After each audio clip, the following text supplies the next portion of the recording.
ख्रिस्त में मेरे मसीह भाइयों और बहनों, आज 6 अगस्त माता कलीसिया प्रभु यीशु ख्रिस्त का रूपांतरण का पर्व मनाती है। वास्तव में प्रभु यीशु ख्रिस्त का रूपांतरण का क्या अर्थ है? यदि हम साधारण अर्थों में बात करें तो इसका यही अर्थ है कि प्रभु यीशु ख्रिस्त के रूप में अंतर आ जाना।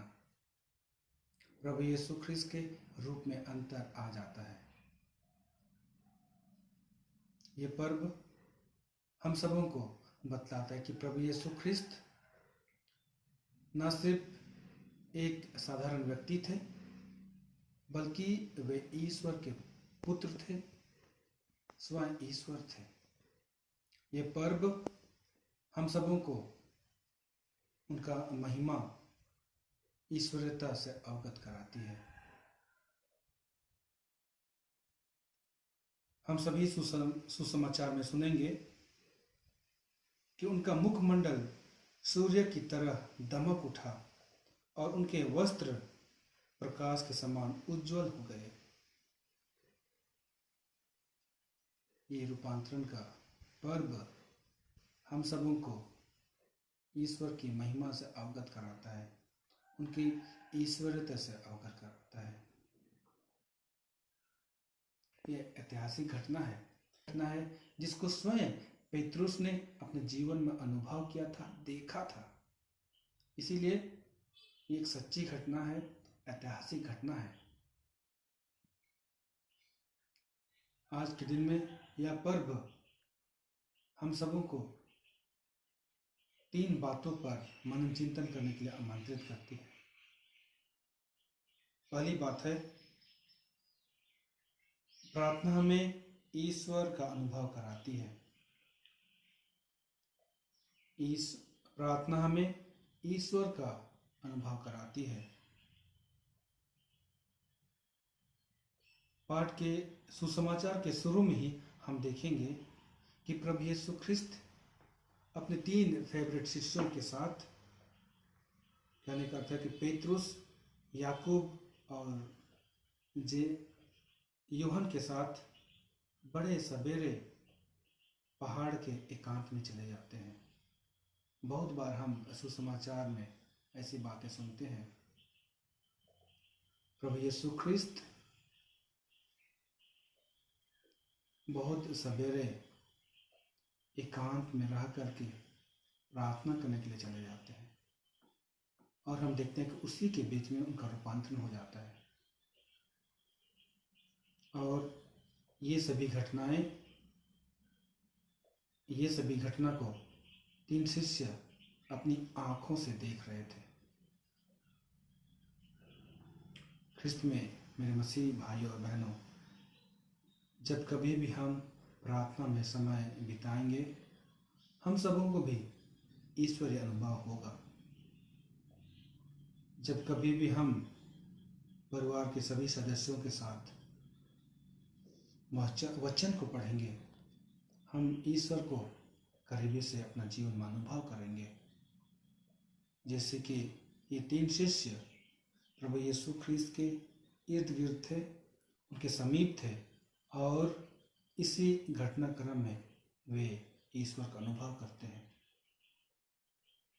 आजकल इस पैंडेमिक के कारण हमारे गिरजाघर बंद हुए हैं, हमारी प्रार्थना सभाएं बंद हुई है, परंतु हम सबों को एक अनोखा अवसर मिलता है जब हम घर में ही रह करके अपने परिवार के सदस्यों के साथ, जनों के साथ एक साथ मिलकर के प्रार्थना करें। यदि हम एक साथ मिलकर के प्रार्थना करेंगे, हमारा जीवन में हम परिवर्तन का अनुभव करेंगे, ईश्वर का अनुभव करेंगे। इसलिए याद कीजिए, जब कभी भी हम प्रार्थना करेंगे, ईश्वर हम सबों को अपना अनुभव कराएगा। दूसरी बात है कि आज का पर्व हम सबों को आज्ञाकारी बने रहने का शिक्षा देती है। आज्ञाकारी बने रहने का शिक्षा देती है। और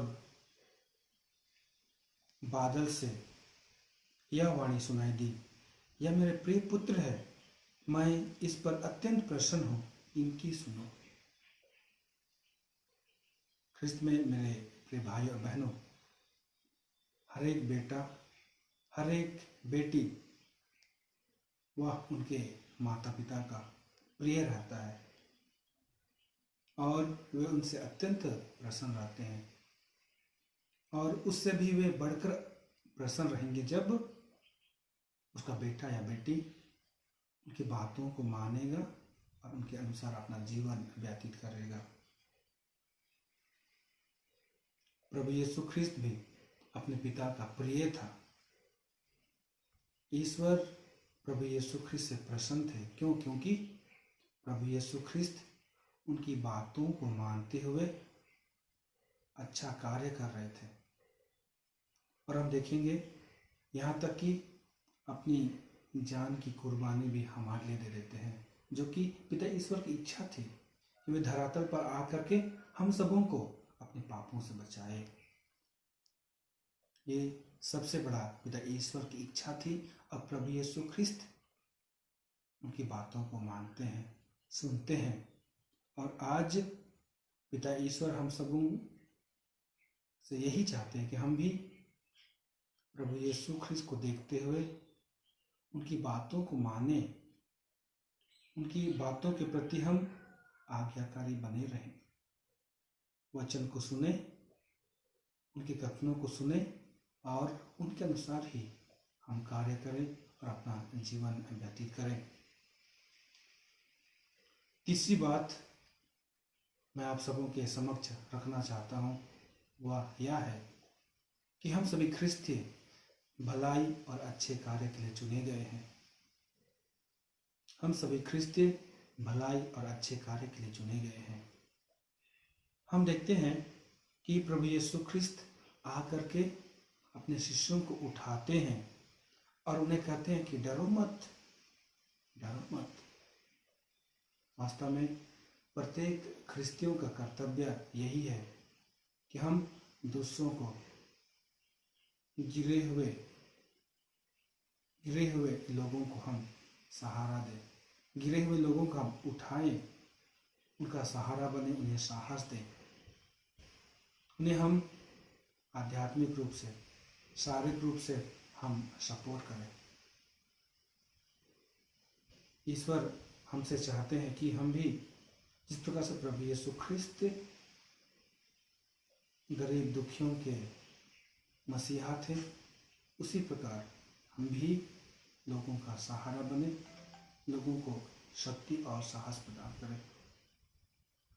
प्रिय भाई और बहनों, जिस प्रकार से प्रभु यीशु ख्रिस्त के 3 शिष्य रूपांतरण का अनुभव किए थे, उसी प्रकार हम सबों को भी प्रत्येक मिस्सा पूजा में एक अवसर दी जाती है जहाँ पर हम भी रूपांतरण का अनुभव करते हैं।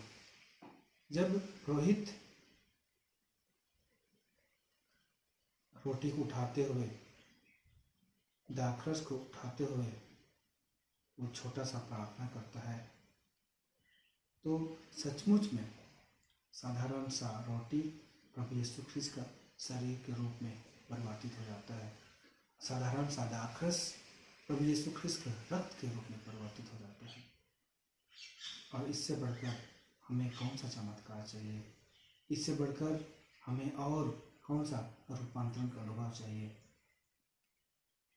इसलिए जब कभी भी हम मिस्सा पूजा में भाग लेते हैं, हम ध्यान मगन से मिस्सा पूजा में भाग लें और प्रत्येक दिन रूपांतरण का अनुभव करें।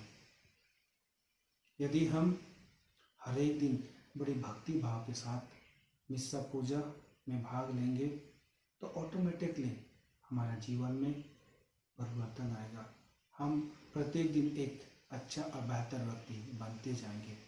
ईश्वर की आशीष हमारे जीवन में और हमारे परिवार में बनी रहेगी। जो कोई हमसे कांटेक्ट में आएंगे उनका जीवन में भी परिवर्तन आएगा।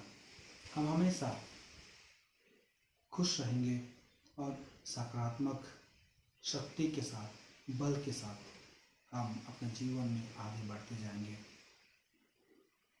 आइए हम आज के इस पर्व के दिन में ईश्वर से प्रार्थना करें कि ईश्वर हम सबों को अपने करीब रखे, ताकि हम भी उनका अनुभव कर पाए और जो हमारा कर्तव्य है उसको हम भली भांति कर पाए। गिरे हुए लोगों को उठाने के लिए हमें शक्ति प्रदान करें और हम भी अपने विश्वास में मजबूत रहते हुए अपने जीवन में आगे बढ़ते जाएं। जय श्री, धन्यवाद।